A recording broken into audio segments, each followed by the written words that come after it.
오늘은 예배가 예배되게라는 제목으로 하나님의 말씀을 전하겠습니다. 오늘은 아모스서를 중심으로 13주차에 걸쳐서 하나님의 말씀을 보고 있습니다. 화이슬진저 설교 시리즈 두 번째 시간입니다. 혹시 다들 이런 교회에 내가 출석하고 싶다라는 것들 혹시 생각해 보신 적 있으세요? 저는 어렸을 때부터 이런 교회를 내가 다녀보고 싶다라는 생각을 한 게 있어요. 어떤 교회냐면요, 지금처럼 지어지는 현대식 건물이 아니라 붉은 벽돌로 지어진 건물이에요. 그것도 그냥 빨간 벽돌이 아니라 좀 뭔가 중후한 느낌이 있는 그런 건물, 그런 벽돌로 지어진 건물. 그리고 층고가 좀 높아서 좀 들어갔을 때 좀 쾌적한 느낌이 들 수 있는. 그리고 목사님이 얘기하면 할렐루야 우와 하고 이렇게 좀 울릴 수 있는 좀 뭔가 그런 느낌. 그리고 좀 들어갔을 때 약간 좀 서늘한 느낌이긴 하지만 내가 들어가자마자 뭔가 경건한 느낌이 들 수 있는 교회. 이런 교회들을 제가 많이 꿈꿨어요. 그리고 조명도 막 이렇게 환한 게 아니라 간접 조명식으로 들어있어서 정말 그냥 그 교회에 앉아있기만 해도 그냥 경건한 느낌이 막 드는 거 있잖아요. 그런 교회를 다녀보고 싶다라는 생각을 했어요. 물론 제가 개척은 꿈도 안 꿨던 내용이기 때문에 그런 교회를 세우겠다는 생각을 한 번도 해보지 않았고, 그런 교회를 출석하고 싶다 이런 생각을 참 많이 했었어요. 왜냐하면 그런 데에 앉아있으면 뭔가 내 앉아있기만 해도 그냥 죄가 사해지는 느낌이 있더라고요.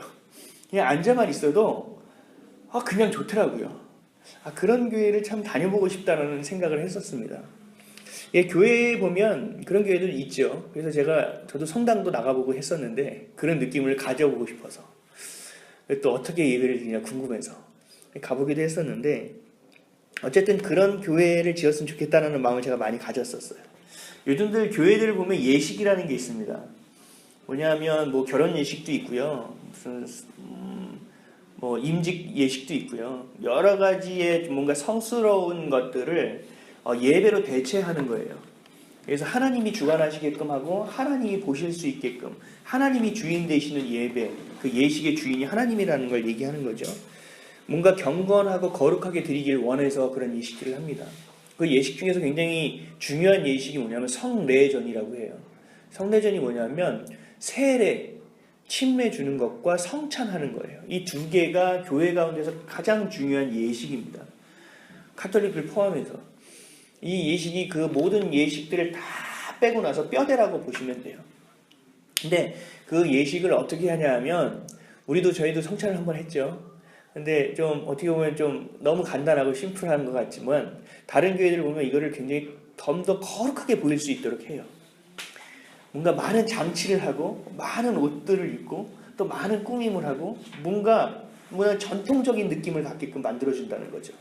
그래서 성찬이라는 것은 이렇게 경건한 것인구나라는 것을 눈으로 보일 수 있도록 그런 노력들을 많이 한다는 겁니다.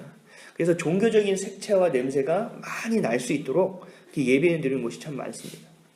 특히 기독교가 예전에 그 서방교회가 동방교회로 분리될 때 서방교회가 로마 카톨릭이고 동방교회가 동방정교회가 됐어요. 그리스 정교회라고 들어보셨죠? 지금의 그 정교회, 동방정교회 가보면 우리나라에도 있습니다. 예배를 드리는 거 보면 이러한 예식이 더 많이 전통적으로 하고 있어요. 그래서 그 안에 가보면 예배를 드리는 건지 예식 활동을 하는 건지 잘 모를 정도로 그렇게 예식에 치중하는 모습들을 가지고 있습니다. 우리가 종교적인 색채, 좀 더 거룩하기 위해서, 좀 더 신비로운 느낌을 주기 위해서 그런 여러 가지의 방법들을 찾는다는 거죠. 하나님이 처음에 우리에게 주셨던 것들에 대한 것들보다, 그 마음과 생각과 하나님 원하시는 가치보다 우리는 외향적인 부분들을 흘러가는 경우가 참 많이 있다는 사실입니다. 우리 교회는 어떠십니까? 앉아 계서면 뭔가 예배드리는 느낌이 나십니까? 아니면 뭔가 거룩한 느낌이 나십니까? 제가 생각했던, 꿈꿨던 교회는 아닙니다. 그죠?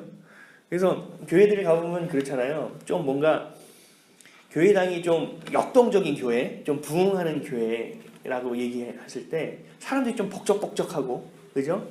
사람들이 좀 뭔가 봉사자들도 나와서 주보도 좀 나눠주고, 주보를 딱 보면 인쇄가 깔끔하게 돼서 굉장히 보기 편하고, 그리고 주보를 보기만 해도 교회가 이렇게 많은 일들을 해? 하고 놀랄 정도로 풍성함이 또 담겨져 있고, 또 성경 안에 딱 들어가 보면 뭔가 탁 트인 공간에서 스크린도 멋있는 스크린 안에 목사님이 탁 나와서 우리처럼 성경을 찾아볼 필요도 없이 성경이 쫙 그려지고 또 좋은 예화나 모습들 이런 것들도 또 스크린 안에 탁 띄워져서 좀 더 은혜롭게, 그리고 목사님이 등장했을 때 목사님 얼굴이 크게 나타나서 좀 목소리도 좋습니다. 할렐루야. 좀 더 거룩한 느낌이 있고 머리도 좀 희끗희끗해서 약간 중후한 느낌도 있고, 그죠? 좀 그런 느낌 있는 교회들을 우리가 봤을 때 좀 더 내가 그 교회 예배 안에 있다는 것, 내가 그 교회에 속해 있던 것만으로도 뭔가 자부심을 느낄 때가 있어요. 그러한 소속감만으로 가지고도 내가 천국 백성이 되었구나라는 생각을 할 때가 있다는 거죠. 저도 그랬거든요.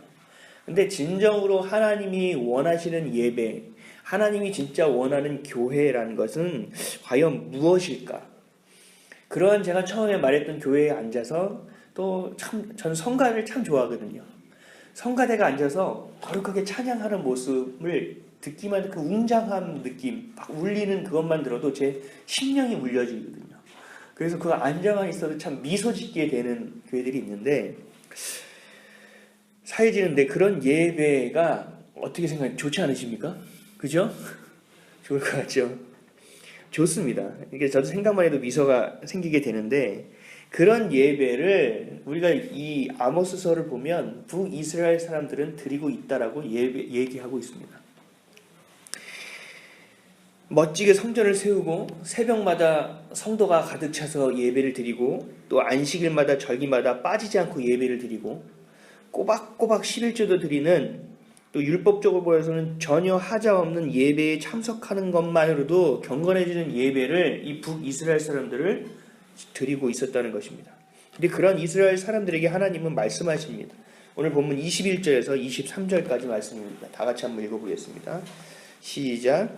내가 너희 절기들을 미워하며 멸시하며 너희 성회들을 기뻐하지 아니하나니 너희가 내게 번제나 소제를 드릴지라 받지 아니할 것이요 너희의 살찐 희생의 화목제도 내가 돌아보지 아니하니 내 노래소리를 내 앞에서 그칠지어다 내 비파와 소리도 내가 듣지 아니하리라. 아멘. 너희 나한테 찬양도 하지 마. 내가 듣지 않을 거야. 너희 성가도 멈춰라. 그리고 악기로 봉사하는 너희 악기도 그만둬. 그쵸? 내가 원하는 것은 이게 아니야 라고 하나님이 지금 말씀하고 계시는 겁니다. 이걸 통해서 우리가 무엇을 알 수 있습니까? 하나님은 모든 것이 갖춰져 있고 모든 것이 경건한 것처럼 보여지고 눈에 보이는 것을 원하지 않으신다는 말씀이에요. 하나님은 모든 것을 갖춘 아주 나이스한 예배를 원하지 않는다는 겁니다. 어떤 대형교회 목사님은 예배 콘티를 짜고 그 콘티에 따라서 수도 없이 예배를 연습하는 목사님도 계세요. 그래서 다시 시간이 안 맞잖아. 그래서 그 안에서의 열정은 예배를 정말 온전하게 드리고자 하는 마음이 있지만 그 마음보다 자꾸 그 형식적인 것들에 마음을 뺏기게 되는 현상들이 있다라는 겁니다. 하나님은 우리가 모든 것을 다 갖춰놓고 앉아는 있지만 그 앉아있는 사람들의 마음을 원하신다는 거거든요. 그 껍데기를 원하시는 게 아니시거든요. 하나님 그 마음을 원하는 겁니다. 예배란 무엇일까? 멋진 곳에 앉아서 예배 드리는 것만으로, 또 주일 성수를 하지 않아서 그저 찝찝한 것을 없애기 위해서 세상 가운데 죄를 지었으니까 내가 뭔가 나오면 죄가 씻겨지는 느낌이 드는 것 같아서 앉아있는 것만이 예배가 아니라는 것입니다. 하나님 우리의 마음을 정확하게 아십니다. 그래서 오늘 본문 말씀 24절 말씀을 다 같이 한번 읽겠습니다. 시작. 오직 정의를 물같이 공의를 마르지 않는 강같이 흐르게 할지어다. 아멘. 예배는 하나님의 정의와 하나님의 공의가 흘러가야 되는 것이라는 겁니다. 예배의 정의가 그냥 흘러가는 것이 쫄쫄쫄 흘러가는 것이 아니라 아주 역동적으로 세차게 흘러나가는 그런 강과 같이 하나님의 정의와 공의가 흘러나가야 된다는 것입니다. 근데 그런 정의와 공의가 너희가 경건하게 갖추어진 예배 가운데, 예배당 가운데, 성가대 가운데, 그러한 많은 봉사자 가운데 이루어지는 것이 아니라 너희가 마음을 가지고 예배를 드릴 때 그 정의와 공의가 이루어진다고 말씀하고 계십니다. 그런 예배를 드리기 위해서 우리는 어떻게 해야 할까요? 정의와 공의가 흐르는 강같이 흐르는 예배가 드리기 위해서는 어떻게 해야 할지 함께 하나님 말씀을 나누도록 하겠습니다. 정의와 공의가 강같이 흐르는 예배가 드리기 위해서는 첫 번째가 역동적인 예배가 되어야 됩니다. 정의와 공의가 강같이 흐르는 예배를 드리기 위해서는 우리의 마음의 자세가 온전해야 됩니다. 왜냐하면 진정한 예배는 자기 속에 있는 죄와 계속되는 고질적인 문제에 대해서 하나님께 내어놓고 해결되기 위해서 기도하고 또 결단하고 또 진심으로 하나님께 매달리는 예배, 그리고 그것을 통하여 내가 돌이키는 예배가 되어야 된다는 것입니다. 역동적인 예배가 사람이 많이 있어서 막 분주한 예배가 아닙니다. 진짜 역동적인 예배는 내 마음을 드리는 예배라는 거예요. 내 마음 가운데 죄와 계속 반복되는 쓸모없는 나를 계속 절망에 처하게 하고 있는 것들을 내가 숨기고 포장하고 앞에 앉아있는 것이 아니라 그것들을 하나님 앞에 활짝 열어놓고 하나님 나 어떻게 해야 됩니까? 하나님 나 좀 살려주십시오. 하나님 나 좀 어떻게 해주십시오라는 예배가 바로 역동적인 예배의 모습이라는 겁니다. 웅장한 성가대, 찬양, 마이크 시설, 교회 건물이 아니라 하나님께 나아가는 나의 모습을 통하여 역동적인 예배가 되어질 수 있다는 것입니다. 이 모든 것을 갖춰 놓고도 그러한 마음을 갖지 않고 예배 드린다면 그것은 역동적인 예배를 하나님이 보실 때 보이지 않는다라는 거예요. 집어치우라는 겁니다. 내가 성가대도 조용히 하라는 겁니다. 악기도 하지 말라는 거예요. 다 듣기 싫다는 거예요. 너희 도대체 내 마음을 아느냐 모르느냐? 너희가 정말 예배를 드리는 것이냐? 예배가 뭔지 아느냐? 라고 하나님이 말씀하고 계신다는 겁니다. 하나님이 말씀하시는 역동적인 예배는 우리의 마음을 주님 앞에 드리고 그 예배에 하나님의 말씀에 귀를 기울여서 하나님과 교감하고 소통하고 하나님의 마음을 향한 예배가 되어야 된다는 것입니다. 내 마음을 전적으로 하나님 앞에 내어놓아야 된다는 것입니다. 내 마음과 하나님의 마음이 만나야 된다는 것입니다. 그래서 하나님과 그런 만남이 있을 때 우리 가운데 하나님의 은혜가 있다는 거예요. 그래서 예배 가운데는 반드시 있어야 될 것은 하나님의 은혜입니다. 한 주간 하나님이 나를 보살펴 주신 것에 대한 감사함의 감격이 있어야 되는 거예요. 내가 힘들고 절망 가운데 있지만 내가 예수님이라는 소망을 내가 다시 붙잡을 수 있다라는 그 감격함이 이 예배 가운데 있어야 된다는 겁니다.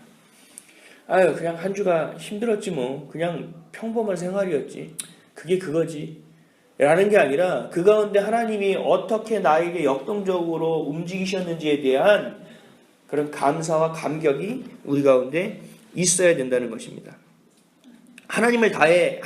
내 마음을 다해서 하나님을 만나는 예배가 되어야 된다는 거죠. 하나님은 거룩하신 분이잖아요. 죄가 없으신 분이잖아요. 그렇죠? 우리가 마주할 수가 없어요. 하나님을 만날 수가 없더라고요. 그래서 하나님이 모세를 만나실 때도 모세를 직접 만나실 수가 없어요. 죄가 있는 자가 어떻게 하나님을 마주할 수 있겠습니까? 그래서 하나님이 떨기나무에 하나님이 그 불로 임하셨잖아요. 그렇죠? 그렇게 하나님이 만나셨어요. 목소리를 만나주셨고 바람으로 만나주셨고 그렇죠? 그렇게 하나님을 마주하기도 어려운 것인데 그런 분께 내 죄를 쏟아놓는 게 바로 예배라는 겁니다. 하나님은 내가 죄가 있기 때문에 마주하고 만나기도 어려우신 분인데 보기도 어려운 분인데 그 어려운 분에게 내 죄를 쏟아놓는 것이 바로 예배라는 거예요. 하나님 그걸 원한다고 말씀하시는 겁니다. 두려워하고 숨는 것이 아니라 어떡하지? 마음의 거리낌을 가지고 양심에 찔려서 하나님을 못 보는 것이 아니라 그냥 하나님 앞에 다 내어놓기를 하나님을 원하신다는 겁니다. 그게 바로 역동적인 예배고 하나님이 받으시는 예배라는 것입니다. 그런데 북이스라엘 사람들은 모든 형식을 갖추고 모든 경건한 것들은 다 행하고 아름다운 건물을 드렸고 자신들이 입는 옷도 하나님이 율법해 주신 대로 다 입었습니다. 그리고 말씀대로 그 예배를 다 준비했습니다. 이것이 다 되면 하나님이 우리가 이 정도로 정성을 다해서 예배를 드리면 하나님이 우리에게 이 정도의 축복은 줄 거라고 생각하고 예배를 드렸다는 겁니다. 마음과 마음이 맞는 예배가 아니죠. 이건 거래라고 합니다. 이런 거를. 내가 이만큼 했으면 저 사람 저만큼 하겠지. 이건 거래입니다. 이건 사랑이 아니죠. 이건 섬김이 아니죠. 섬김과 사랑은 내가 줬을 때 그것을 받기 위한 것이 아니에요. 그냥 흘려보내는 거예요. 하나님께 내어 맡기는 거예요. 내가 하나님의 도구로 쓰였을 때 하나님 그것들을 가지고 움직이시는 분은 하나님이라는 것입니다. 그런데 북이스라엘 사람들은 하나님의 그 마음을 몰랐다는 거예요. 어떤 분인지 전혀 몰랐다는 거예요. 내가 이렇게만 하면 될 거라고 생각했죠. 내 마음은 드리지 않고. 죄성 때문에 매일매일 우린 죄를 짓습니다. 그렇죠? 저도 매일 수없이 죄를 짓습니다. 하나님 죄송합니다. 하나님 죄송합니다라는 말을 얼마나 많이 하는지 모릅니다. 꼽아보니까 하나님 감사합니다라는 말보다 하나님 죄송합니다라는 말을 더 많이 하는 것 같아요. 그렇잖아요? 내 마음으로 내 생각으로 품는 것들이 너무나 많기 때문에 나는 돈 없어도 괜찮아, 하나님의 은혜로 살아가 하면서도 너무 어려울 때는 저 잘 사는 사람을 보면 아니 나는 뭐죠? 차가지는 모습 그랬다가 다시 한번 정신을 차렸을 때 아니 죄송합니다. 아니 저 왜 이러죠? 아니 저 왜 이러죠? 이쁜 여인이 지나갈 때도 어우 이쁘다 라고 생각하다가 내가 뭐 하는 거지? 아니 죄송합니다. 아니 이게 아니죠. 내가 저 영혼을 봐야 되는데 저 사람의 눈을 봐야 되는데 저 사람의 삶을 봐야 되는데 내가 저를 위하여 기도해야 되는데 내가 도대체 무엇을 보고 있죠? 라고 하나님께 다시 죄송하다고 기도한다는 거죠. 이렇게 숱하게 이 죄 때문에 힘들게 살아가는 우리가 하나님께 나아가는 것 자체가 불가능하다는 거예요. 예배드리는 그 순간, 기도하는 그 순간에도 내가 죄를 짓고 있는데요. 하나님 저 사람을 용서해 주십시오 하면서 속에서 용서가 안 돼요. 불같이 그런데 하나님 저건 내가 도저히 용납이 안 됩니다 라고 얘기하면서 기도하는데도 불구하고 어떻게 우리가 하나님 앞에 나아갈 수 있겠습니까? 불가능합니다. 그래서 하나님 이 이스라엘 백성은 하나님과 거래를 하고 있다는 거예요. 하나님의 은혜를 모릅니다. 하나님을 모릅니다. 하나님은 우리가 완벽하기를 원하지 않으신다는 거예요. 그걸 가지고 나오기를 원하신다는 거지. 그래서 하나님은 우리의 마음을 원하신다는 것입니다. 그래서 예배는 거래가 아닙니다. 내가 출석하면 하나님이 복을 주고 출석하지 않으면 하나님이 혼내고 이런 게 아니라는 거예요. 내 마음을 하나님께 드리는 거라는 거죠. 내 마음이 표현되는 거라는 거죠. 11조도 마찬가지 아닙니까? 왜 우리가 10의 1조를 드립니까? 이건 다 하나님 거예요. 다 하나님 건데 이것은 하나님이 주신 것이다. 하나님 것이라는 고백을 하기 위해서 우리가 10분의 1을 믿음으로 드리는 거라는 거죠. 그죠? 그런 거랑 똑같습니다. 그러니까 예배를 드리는 것도 마찬가지라는 거죠. 우리의 믿음의 표현이라는 겁니다. 그래서 그 마음을 통하여 하나님이 하나님을 기쁘시게 해드리는 겁니다. 부족하더라도 그렇다는 거죠. 우리의 죄와 우리의 생각과 우리의 경험과 우리의 양심이 찔려서 하나님 앞에 나아가지 못하는 것, 하나님으로 향하는 그 물길을 막아버리는 것이 바로 하나님이 주시는 정의와 공의가 강같이 흐르게 하지 못한다는 거예요. 그 예배 드릴 때는 내 죄와 나의 부족한 것들 다 내려놓아야 된다는 것입니다. 다 하나님은 다 알고 계신데요. 다 보여드려야 되는, 가면을 쓰지 말라는 겁니다. 모든 것을 내려놓고 하나님께 내어 맡김으로 내 밑바닥까지 고백함으로 하나님의 정의와 공의가 강같이 흘러가는 역동적인 예배를 드리는 저와 여러분 되시기를 주님의 이름으로 축원드립니다. 두 번째는 우리가 정의와 공의가 강같이 흐르는 삶, 그런 예배를 드리기 위해서는 두 번째는 고집이 있어야 됩니다. 무슨 고집이야? 고집은 내려놔야지. 고집은 내려놓고 다 비워야지 라고 얘기하지만 그런 고집이 아닙니다. 이 진정한 예배는 우리가 모여서 드리는 공동체의 고백이 담겨있는 예배뿐만 아니라 삶에서 드리는 예배가 진짜 예배라고 제가 늘 말씀드리고 있습니다. 이건 공예배입니다. 우리가 모여서 우리의 믿음을 고백하고 우리가 주를 찬양하고 우리가 주를 경배하기 위해 모인 자리예요. 출발점이에요. 하나님 저희 세상에 나갈 때 힘이 없어요. 부족해요. 하나님 힘 주세요 하고 다 같이 주를 고백하고 힘을 얻는 자리예요. 그래서 일주일을 살아가는 겁니다. 계속적으로 예배가 주일날 끝나는 것이 아니에요. 월요일날 또 삶의 예배가 있고 화요일날 삶의 예배가 있고 그래서 화요일까지 못 견뎌. 힘들어. 어떻게 해야 될지 모르면 다시 예배를 가는 거예요. 또 수요 예배 가서 또 힘을 얻는 거죠. 그렇지 않은 사람들은 삶의 예배에서 계속 말씀을 가지고 나아갑니다. 하나님의 말씀의 검을 휘두르고 삽니다. 그리고 주일날 와서 어떻게 합니까? 찢어지고 상처받은 것들을 하나님 앞에 내어놓는 거죠. 하나님 나 좀 아파요. 나 좀 봐주세요. 하나님 내 마음 보세요. 다 너덜너덜해졌잖아요. 이제 기울 자리도 없어요. 너무 이게 다 계속 꼬매서. 하나님 이것 좀 세부대가 되게 해주시면 안 돼요? 하나님 나 좀 반창고 좀 붙여주세요. 내가 너무 아픈데. 나 이번 주에 또 하나님 넘어지지 않는다고 약속했는데 또 넘어졌어요. 하나님 나 좀 붙잡아 일으켜 주시면 안 돼요? 그 예배가 또 주일 우리가 공적으로 드리는 예배예요. 그리고 다시 삶의 예배로 나아가는 것입니다. 그러니까 주신 말씀을 한 주 동안 각자의 삶에서 실천하는 것이 진짜 예배라는 겁니다. 이런 예배를 드리기 위해서는 고집이 있어야 돼요. 그래야만 만군의 여호와 하나님이 함께 하십니다. 하나님이 원하시는 것은 형식적으로 완벽한 예배가 아니라 있는 모습 그대로, 상한 모습 그대로 나아가는 것에서 그치는 것이 아니라 하나님의 말씀을 따르기 위해서 내 수준에서, 내 분량에서, 내 삶 가운데서 작은 결단을 내리고 그 결단대로 살아가는 것입니다. 그러니까 예배에 참석하고 예배를 드리면 내 안에 결단이 생겨야 되는 거예요. 무언가가 아주 적은 것이라도 관계가 없다라는 겁니다. 그 결단을 가지고 삶에서 그걸 실천하기 위해서 노력해야 된다는 거예요. 근데 이런 작은 내 결단과 행동이 무슨 영향을 미치고 나를 어떻게 변화시킬 거야라는 것을 생각할 필요가 없으세요. 왜냐하면 너무 작은 거기 때문에, 너무 보잘것없기 때문에. 거의 대부분이 그렇습니다. 근데 이런 작은 행동이 하나님의 정의와 공의가 흘러가게 하는 그 막혀있는 댐에 작은 구멍을 뚫고, 이 작은 구멍이 나중에 균열을 이루고 분열이 돼서 이 댐이 마침내 무너진다는 거예요. 그 무너져서 그 길 가운데 하나님이 주신 정의와 공의의 강이 아주 세차게, 아주 역동적으로 흘러나가게 해주신다는 것입니다. 오늘 본문 25절입니다. 다 같이 한번 읽겠습니다. 시작. 이스라엘 족속아, 너희가 40년 동안 광야에서 희생과 소제물을 내게 드렸느냐? 라고 물으시는 거예요. 이스라엘 백성아, 너희가 40년 동안 광야에서 희생과 소제물을 나한테 드린 적이 있니? 나한테 예배를 드렸던가 너희가? 하고 물어보시는 거예요. 이스라엘 백성이 예배를 안 드렸습니까? 광야에서? 제사를 드렸죠. 예배를 드렸습니다. 그럼에도 불구하고 왜 하나님이 물으시겠습니까? 가진 것이 풍족하지 못하고 개별적으로 예배는 드리지 못하고 전체가 모여서 아주 가난하게, 아주 풍성하지 못하게 예배를 드렸지만 하나님이 그럼에도 불구하고 그들과 동행하셨었잖아요. 그렇죠? 완벽하게 지금 이루어진 북이스라엘 예배 가운데 하나님이 임하시지 않고 이놈들아 조용히 해라, 난 너희 예배를 받지 않으시겠다고 하는 것과 완전히 반대되는 거예요. 부족하지만 하나님 앞에 예배를 드렸을 때, 전심으로 다가갔을 때 하나님이 그 광야 가운데 그들과 동행하셨다라는 거죠. 하나님은 형식적인 예배에 만족하지 않으신다고, 그런 예배를 드린 너희를 광야로 쫓아내겠다고 말씀하고 계시는 것입니다. 우리가 이런 것이 있어요. 지금 무슨 얘기냐면요, 26절, 27절을 일단 한번 읽어볼게요. 시작. 너희가 너희 왕 식국과 기운과 너희 우상들과 너희가 너희를 위하여 만든 신들의 별 형상을 지고 가리. 내가 너희를 다메섹 밖으로 사로잡혀 가게 하니 그의 이름이 만군의 하나님이라 불리우는 여호와께서 말씀하셨느니라. 아멘. 쉽게 얘기해서 뭐냐면요, 너무 가뭄이 심해요. 너무 가뭄이 심해서 이제 다 가족들이 다 굶어 죽게 생겼어요.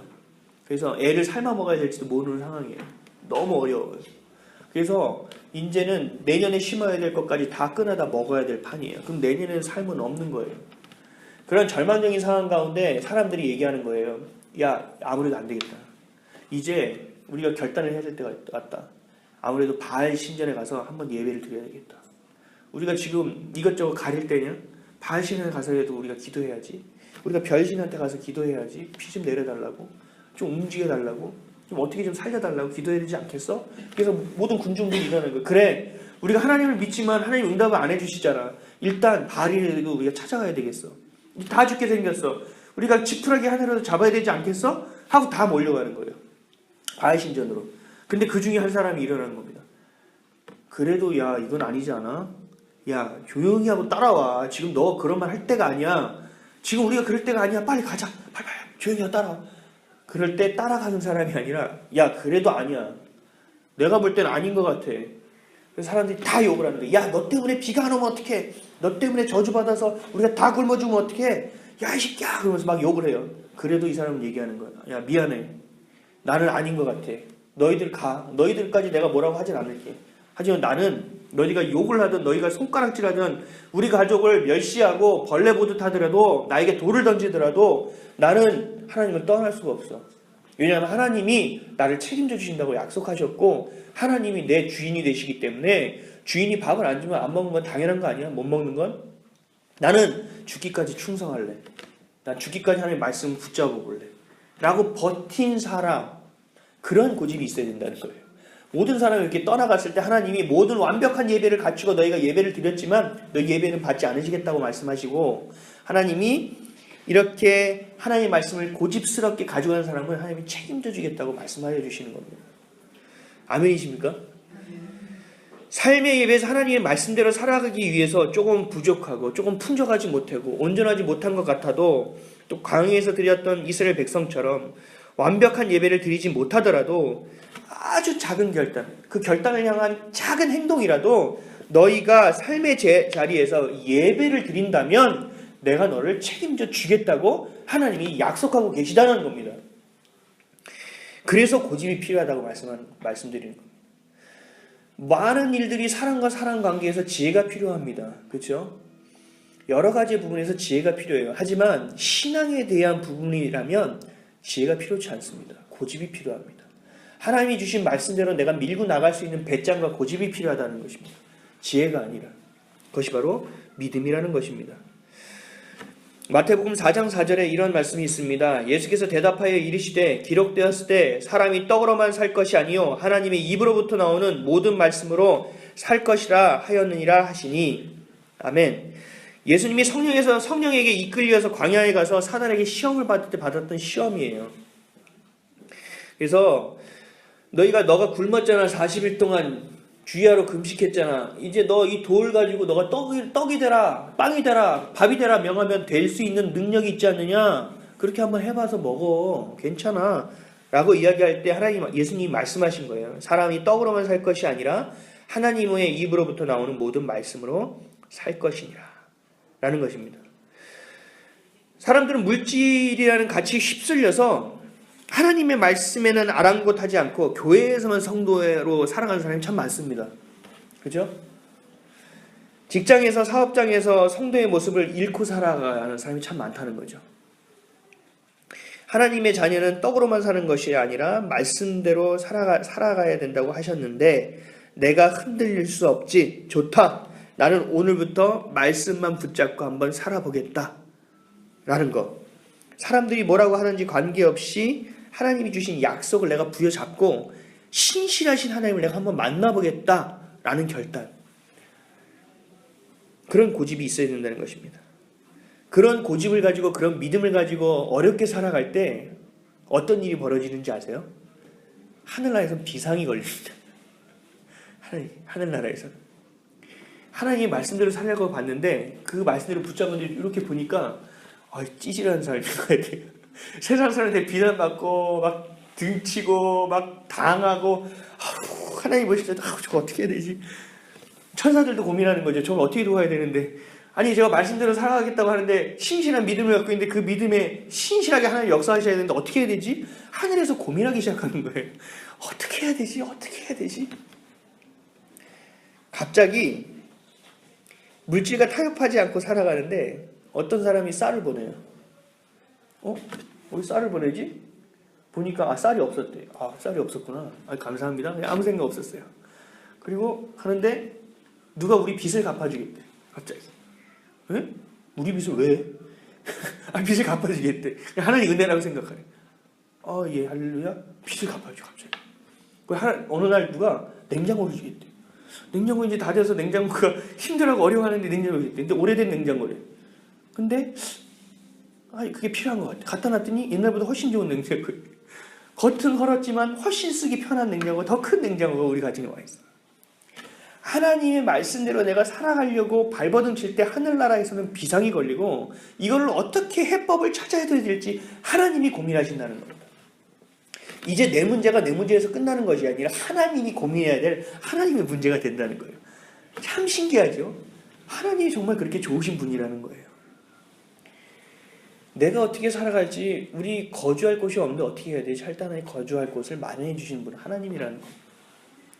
그러한 내가 믿음대로 살아가려 하는 담대함, 결단, 용기를 가지고 믿을 때 하나님이 역사해 주신다는 사실을 기억하셔야 됩니다.